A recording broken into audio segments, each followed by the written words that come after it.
बहुत समय पहले प्राचीन भूमि अघोर पथ में दो अद्भुत शक्तियां बसती थीं, जीवन की शक्ति और विनाश की शक्ति। ये दोनों शक्तियां दुनिया का संतुलन बनाए रखती थीं। लेकिन एक दिन एक अंधकारमय तंत्रिक उभरा। तंत्रीनाथ, मौत और आत्माओं का मालिक, असीम शक्तियों का साधक। उसकी इच्छा थी पूरे अघोर पथ और फिर पूरी मानवता को अपने अंधेरे शासन के नीचे झुका देना। पर नियति ने उसके सामने खड़े कर दिए 7 नियत योद्धा। पहला योद्धा वीरायण रणवीर सिंह, एक उग्र, तेज और जांबाज योद्धा, जिसे खुद भी नहीं पता था कि उसके भीतर एक दुर्लभ जन्मजात शक्ति छिपी है, वही अघोर पथ की अंतिम आशा।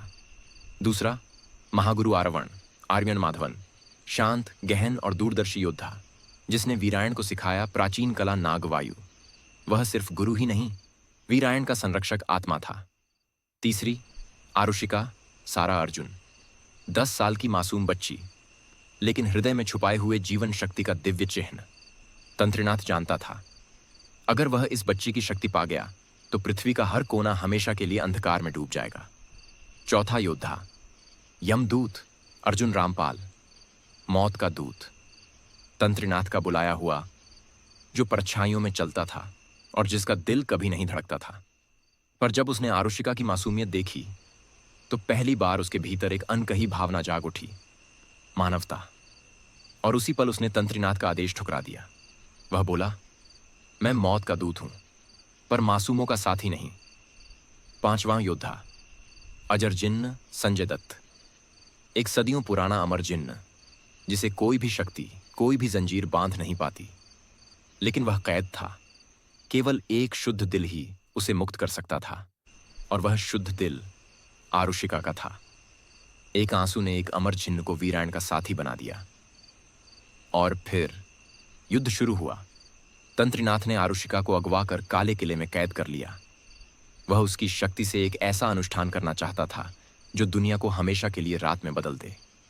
उधर वीरायण, आरवण और अजर जिन्न अंधेरी वादियों से गुजरे, राक्षसी भ्रमों को तोड़ा, तंत्र राक्षसों की भीड़ से लड़े और किले की ओर बढ़े।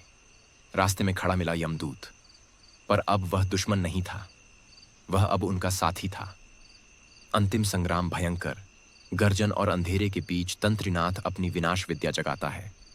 वीरायण अपनी नाक वायु से प्रहार करता है, जिन्न अपनी देव ज्वाला से आग बरसाता है, यमदूत अपनी छाया कटार से आकाश को चीर देता है, और आरवण रक्षक मुद्राओं से ढाल बनाता है। लेकिन तंत्रीनाथ की शक्ति सभी पर भारी पड़ जाती है। सभी योद्धा गिरने लगते हैं, उम्मीद टूटने लगती है। उसी समय आरुषिका अपने छोटे से दिल में बसे जीवन चिन्ह को सक्रिय करती है। वह वीरायण का हाथ पकड़ती है और दोनों की शक्ति मिलकर जन्म लेती है एक अद्वितीय अलौकिक ऊर्जा।